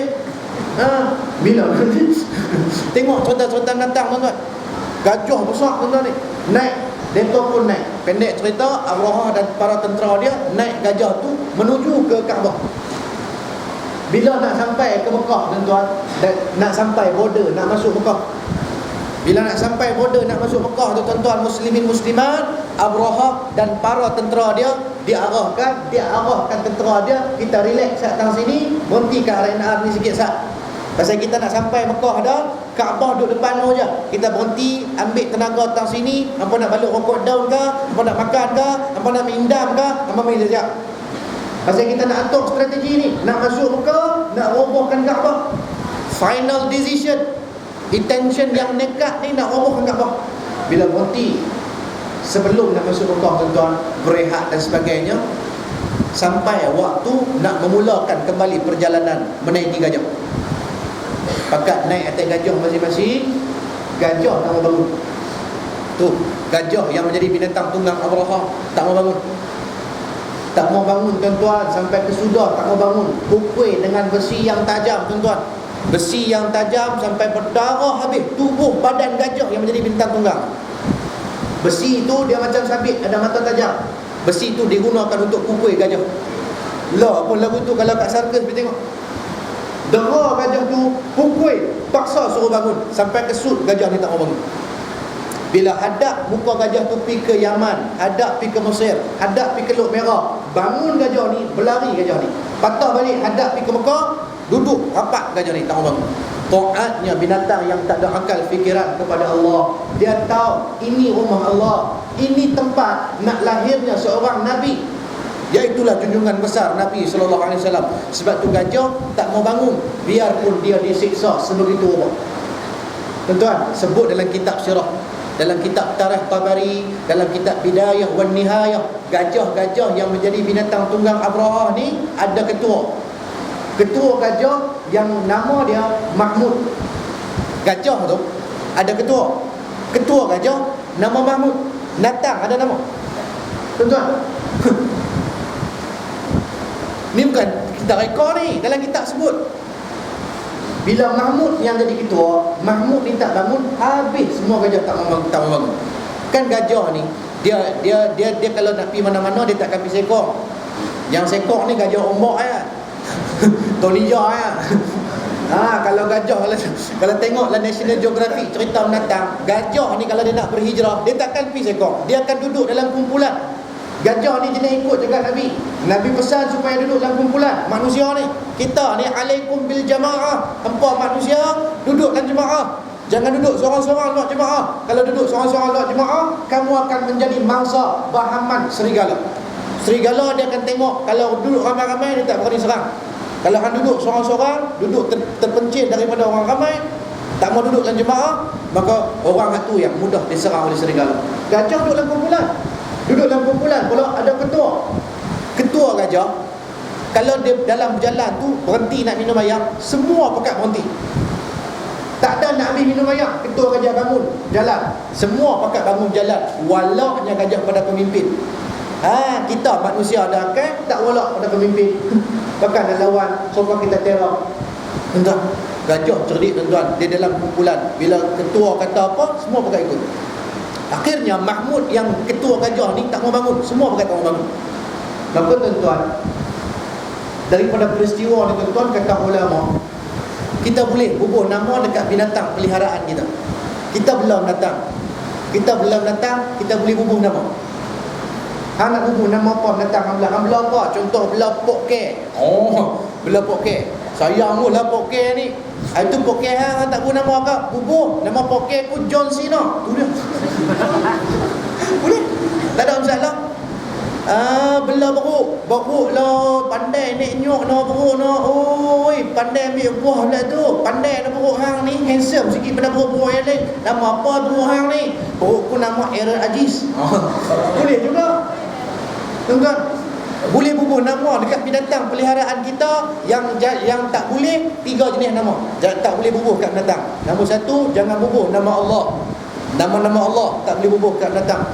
Nombor 2, jangan bubuh nama para nabi. Tak boleh bubuh nama nabi kat binatang. Pasal nama-nama yang suci dan terpelihara. Yang ketiga, tak boleh bubuh jenis nama, jangan bubuh nama-nama malaikat. Tak boleh bubuh nama malaikat dekat binatang. Tuan-tuan, lagi duk bertanya kucing Parsi ni lawa tebal dulu dia nama apa kucing Parsi yang ni? Nama kucing Parsi ku Israel, malaikat mu pergi tu. Tak boleh. Lain pada tu boleh. Tapi orang law dia tak erti bahasa. Dia bukan kira malaikat pun dia buat lagu. Betul saya dengar lagu malaikat. Ni malam ni first performance lah. Performance permulaan ni lagu malaikat. Depa pun malaikat, kita pun tiga. Dia nyanyi. Ramai seorang sendiri. Tuan-tuan, orang law ni malaikat tentera Allah yang iman dia statik, tak turun, tak naik. Tuan-tuan, kita boleh buat pemain. Kita minta supaya Allah Ta'ala hantar malaikat jaga dan sebagainya. Banyak jadi buka kita tuan-tuan. Tuan-tuan tengok, jaga buku ini. Anak-anak yang dengar lagu, macam-macam lagu lah ni. Dengar tak apa, jangan i'tiqad lagu tu, rosak akidah lagi. Pasal lagu Melayu lah ni, banyak lagu tak tahuan. Lagu malaikat salah satu, sedap dengar, tapi jaga baik. Tuhanku, kamu tolonglah, hantarkan kepadanya malaikat untuk jaganya bila ku tiada. Tunaikan semua permintaannya kena ku cintanya sungguh-sungguh. Tuan-tuan tahu dia kata apa? Ni Tuhannya Allah hantar malaikat seorang. Kalau saya mati, tolong jaga mak saya, tolong jaga girlfriend saya Ustaz. Kok dia nak apa-apa, bagi pilah, suruh malaikat tu bagi. Amboi banyak cantik muka kita. Ingat malaikat puak menekan kita. Kita orang Islam tuan-tuan. Kita orang Islam, kita wajib i'tiqad. Ada dah malaikat duk jaga kita ni. Kiri kanan ni, malaikat rakib atid, duk tulis baik, duk tulis jahat.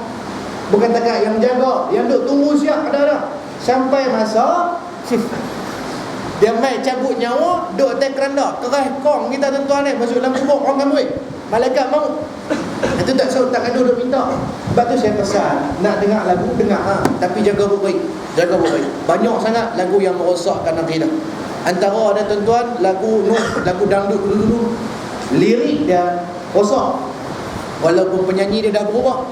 Oh, andaikan matahari terbit dari barat, tak akan goyah cintaku kepadamu. Tak bisa dengar lagu tu?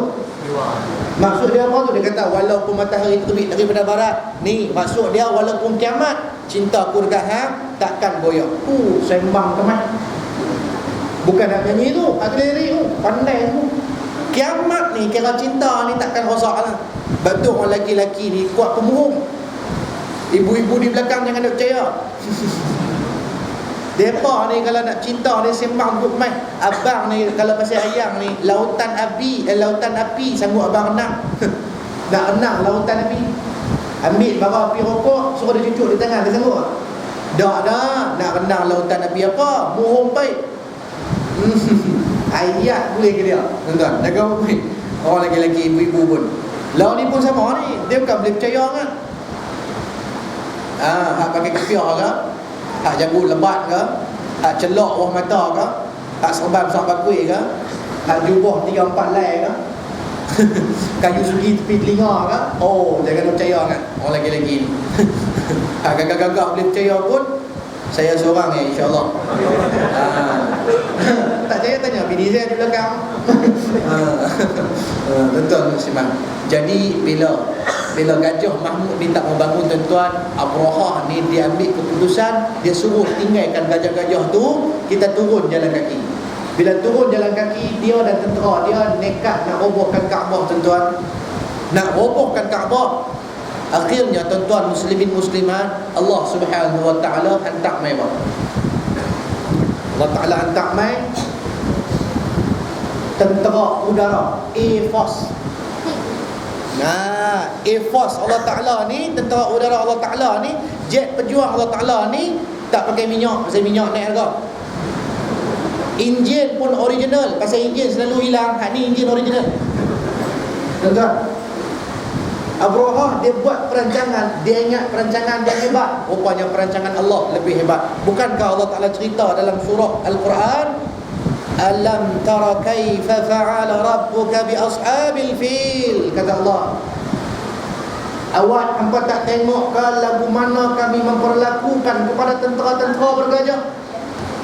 Alam yaj'al kaidahum fi tadlil. Awak hampa tak tengok ke lagu mana kami membatalkan rancangan jahat, rancangan sesat mereka nak meroboh, meruntuhkan Kaabah. Wa arsala alaihim tayran ababil. Kami hantarkan kepada mereka jet-jet pejuang yang merubah burung-burung ababil. Tuan-tuan, Allah Ta'ala hantar mai burung natang mai saja ke burung, dah nama pun jet pejuang, mestilah bawa bom. Jet pejuang hantar bawa bom ni 5 Langkawi ronda pusing turun balik. Kereta kebal yang tak bawa peluru ni, Hari Merdeka boleh tengok, beli mahal-mahal. Beli mahal-mahal. Nak guna bila? Sambutan 31 Ogos. Waktu negara kena serang, simpan dalam kelambu. Buang duit tuan-tuan ni. Maka bila Allah Ta'ala hantar mai burung-burung ababil ni, tuan-tuan muslimin musliman, burung ababil ni 1000 ekor. Sebutlah kitab syarah. Mai saja ke mai lalu atas tentera-tentera Abrahah yang berjalan nak pergi robohkan Kaabah. Mai tu pula bawa bom, bawa batu api. Kan saya sebut, Allah Ta'ala sebut tarmihim bihijaratin min sijil, kata Allah.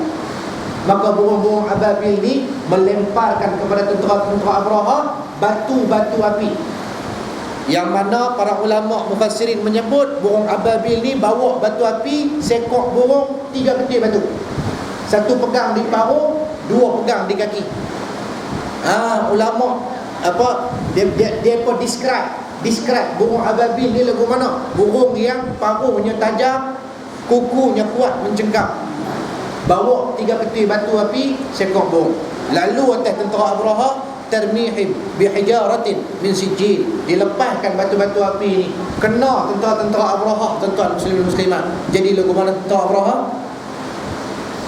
Ka'usfin ma'kul, jadilah tentera-tentera bergajah itu seperti daun-daun yang reput dan berlubang dimakan ulat.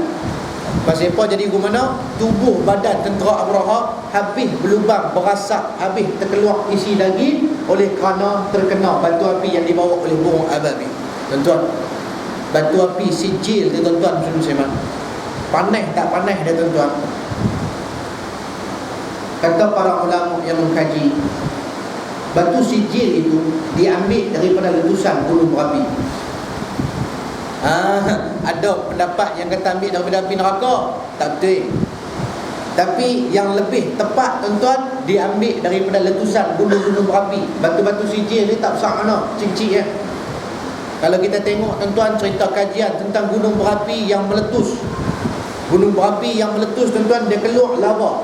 Lava tu batu api. Lava tu batu-batu api kecil yang keluar daripada perut gunung berapi tu, bergolek masuk layar, masuk dalam laut, masuk dalam pantai, tuan-tuan. Berapa lama masa batu api tu nak terpadam? Batu api masuk dalam layar, berapa hari nak padam? Kita bakar sampah di rumah. Kita bakar sampah di rumah, ada bara-bara api. Ambil seketul bara api, bubuh lancawan yang ada air, bubuh tengok. Pak, dia padam bila? Automatik terpadam dah. Lala tu terpadam. Bila kita bubuh layak bara api tu, dia habis. Dia naik asap. Tu bara api bakar sampah di rumah. Ataupun kita duduk isap rokok kan. Rokok kita isap. Kali-sekali acu ambil tengok rokok tu, bubuh layak tengok. Lama dia nak padam. Sat ya, bara api tu terpadam.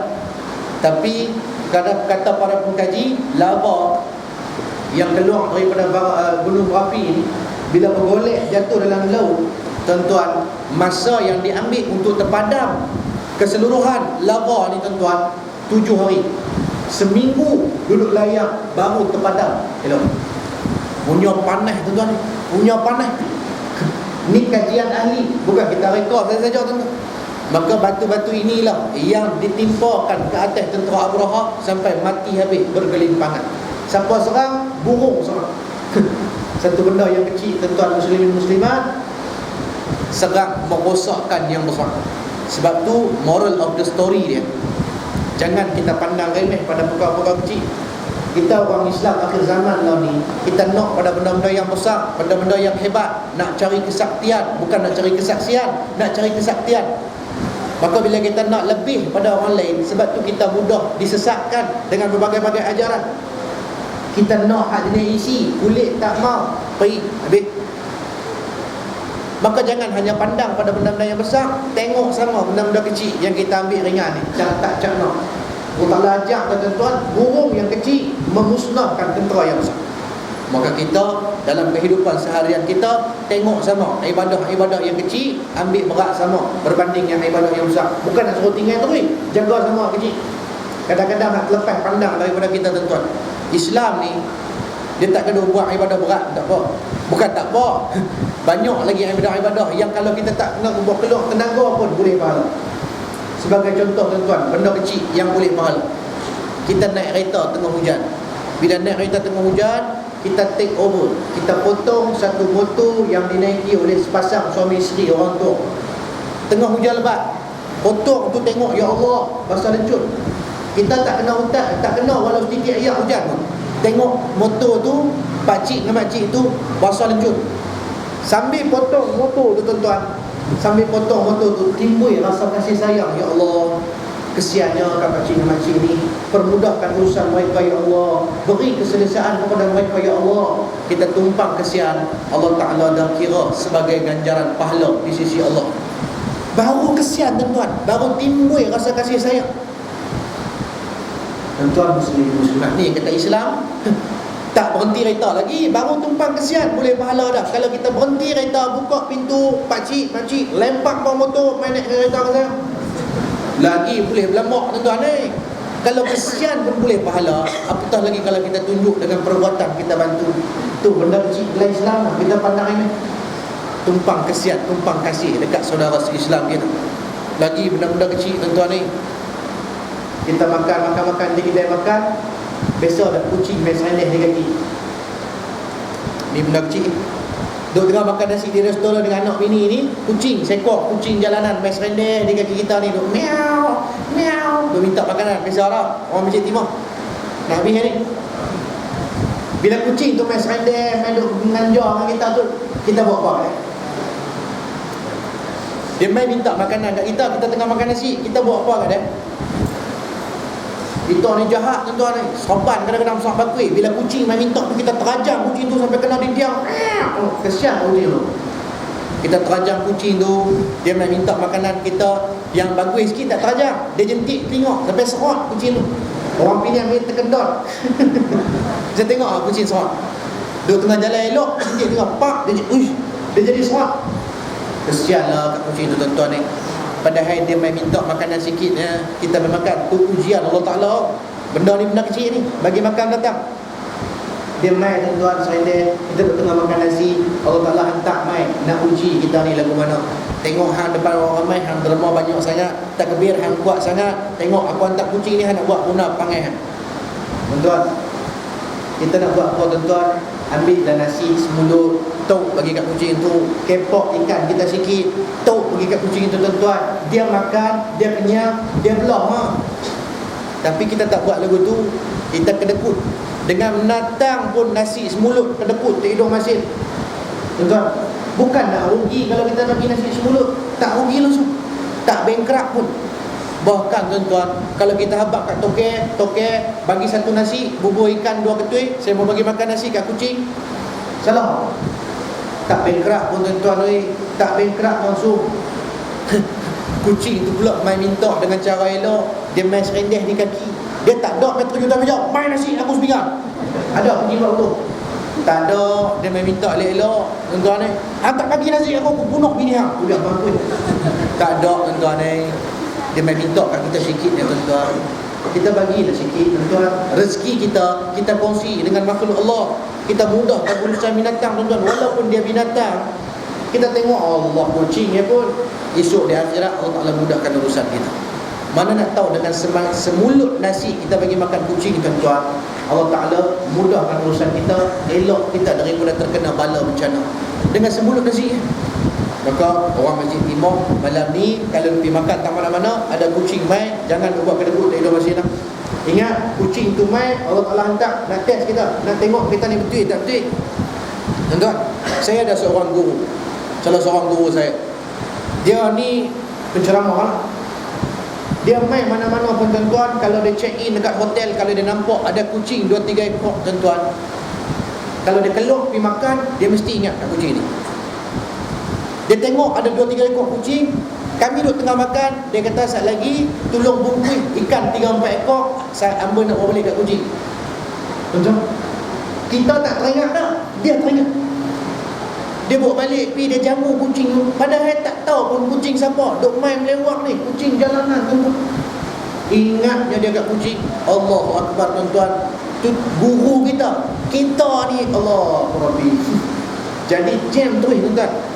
Satu orang ulama boleh tunjuk akhlak lagu tu dekat kita. Kalau kita tak mau buat juga, memang payah kita ni. Maka tu benda-benda kecil yang kita tak pandang. Maka lepas ni kalau duk makan, kucing main, kita bagi makan kucing tuan-tuan musliman lain. Jangan kedekut, kongsi rezeki kita. Allah Ta'ala mudahkan urusan kita. Maka bila Abraha dan tentera dia diserang oleh burung ababil dengan batu-batu api yang kecil tuan-tuan, habis musnah tentera-tentera Abraha. Abraha ni panjang umur dia tak mati di Mekah. Dia panjang umur, dia dalam keadaan cedera, dia lari balik ke Yaman, balik ke negara dia, balik ke kawasan pemerintahan dia. Sampai dia di Yaman tuan-tuan. Bila sampai dia di Yaman, Allah Ta'ala cabut nyawa dia di Yaman. Nak hina, nak seksa, cara kematian. Sendi-sendi Abraha ni tercabut satu demi satu. Kemudian dilentangkan tubuh Abraha menghadap ke langit. Allah Ta'ala perintah malaikat hampir robek dada dia. Dia nak lawan aku sangat. Tuan-tuan, Allahu Akbar tuan-tuan. Ni cerita tentera bergajah.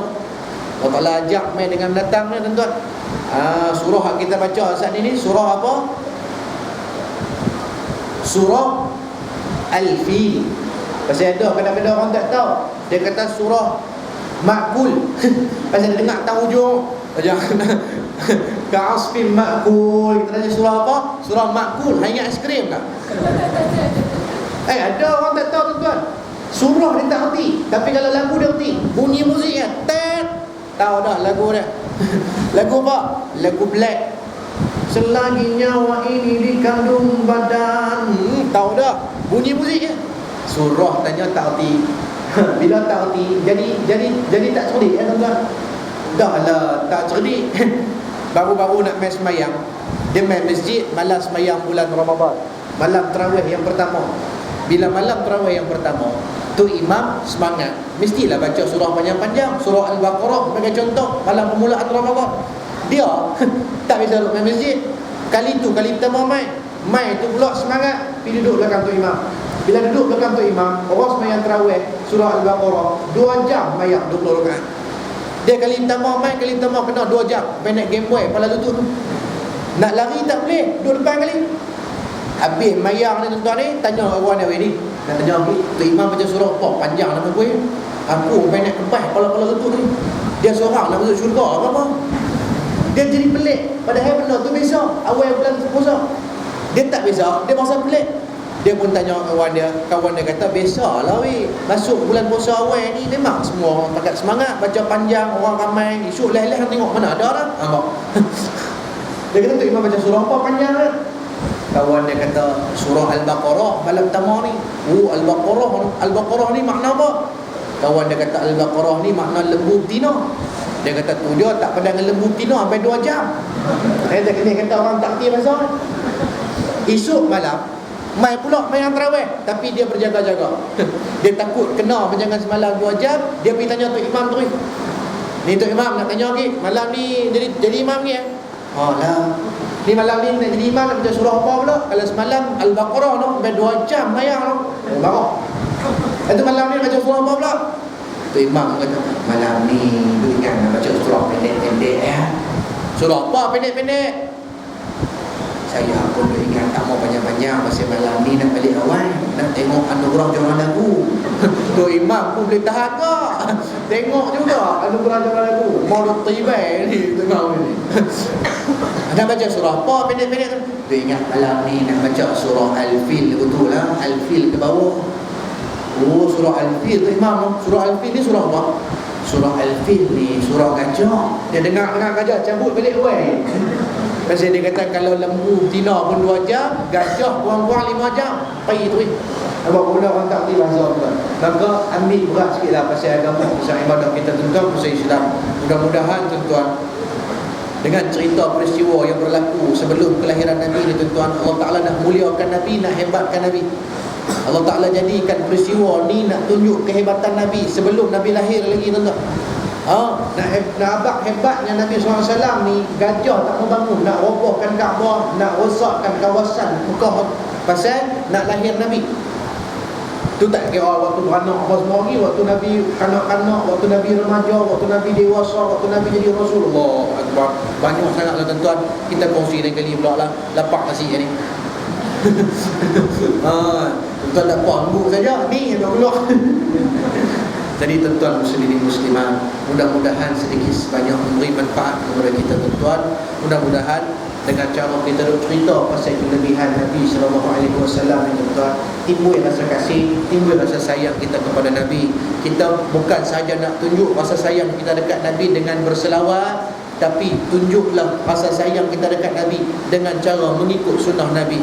Buatlah sunnah Nabi ni semampu mungkin tuan-tuan. Kalau tak mampu nak buat besar-besar, kita buat yang kecil-kecil. Kalau tak mampu nak buat semua, jangan kita tinggal semua. Tak boleh, jangan tinggal semua. Buat semampu mungkin. Ulama ni dia kategorikan sunnah-sunnah ni, ada yang ringan, ada yang pertengahan, ada yang berat. Kita tak mampu nak buat hak berat, kita buat hak pertengahan. Pertengahan pun tak mampu, kita buat hak ringan. Sunnah-sunnah hak ringan ni berlemak je lah. Pakai jubah, sunnah ringan. Jubah malu lah nak pakai ustaz. Tak kira panggil ustaz, tak mau pakai jubah. Han pakai seluar jin, han pakai baju pelesit, han pakai kepiah. Kepiah pun malu, segan ustaz. Tak kira pakai tawarruk, pakai kepiah. Tak kira pakai kepiah. Han letak redha atas bau ni, niat nak ikut sunnah.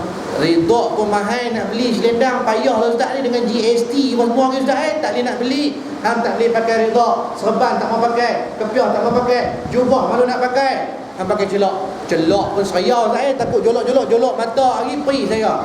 Tak mau pakai celak, ambil kayu sugi, bubuh dalam poket. Tiap-tiap kali lepas sembahyang, tonyok gigi hang. Tak mau Ustaz depa kata kayu sugi itu bahaya, pakai kayu bagi jolok kena busi, apa semua kena operate lah. Hang tak mau pakai kayu sugi. Hang buat hak paling ringan, pakai minyak wangi. Minyak wangi pun kadang-kadang terlupa Ustaz. Mai dah masjid, tinggal di rumah, banyak alasan. Tak mau pakai minyak wangi, buat hak paling mudah, taruh janggut. Ustaz, taruh janggut ke mana? Saya jenis keturunan Cina, bulu tak banyak. Taruh janggut pun tak mau. Tuan, paling mudah buatlah sunnah Nabi, senyum ke orang. Payah saya senyum tak kira dia kata orang gila, amboi hang ni payah kan nak buat, tapi berdiri di tengah, baring di tengah highway tu biar kena lenyek lori orang, payah kan nak buat sunnah Nabi pun. Tak ringan kita bagi tahu nak buat. Maka tuan-tuan, sama-sama kita buat sunnah Nabi semampu mungkin tuan-tuan muslimin muslimat. Insya-Allah mudah-mudahan dengan kita amalkan sunnah Nabi sampai kita berselawat ke atas Nabi, mudah-mudahan kita menjadi kekasih Rasulullah sallallahu alaihi wasallam. Kita bangun esok di akhirat, kita pakat nak bangun di belakang Nabi belakang. Mudah-mudahan cara kita bukti dan tunjukkan rasa kasih sayang kita dekat Nabi ni tuan-tuan, Allah Taala terima tuan-tuan sebagai ibadah, dan Allah Taala takdirkan kita esok duduk di belakang bendera Nabi sallallahu alaihi wasallam. Saya rasa cukup sekadar itu dulu tuan-tuan muslimat. 9.30 ada. Ampun dan maaf daripada saya jika sekiranya ada perkataan-perkataan saya yang buatkan tuan-tuan merasa saya tak macam adik saya. Adik saya dia warak, dia alim, dia mengaji kuat. Saya ni jenis tak warak, harum biru sikit tuan-tuan ni.